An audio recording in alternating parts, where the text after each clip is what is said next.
2 plus 2 gives us 4. Now 3 times 4 gives us 12. Finally 12 divide 12 gives us 1.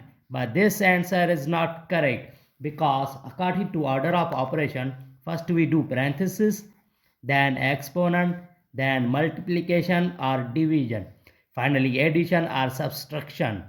Remember that in multiplication and division have a equal priority, and we have always worked from left to right. Same applies addition and subtraction.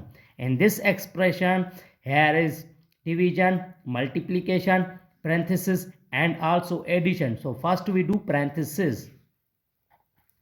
12 divide 3 times, here 2 plus 2 gives us 4.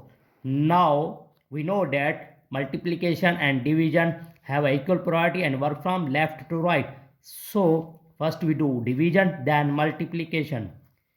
12 upon 3 times 4. Now 3 and 12 cancels to each other. There's 1 and 4. So 4 times 4 finally gives us 16. This is the right answer.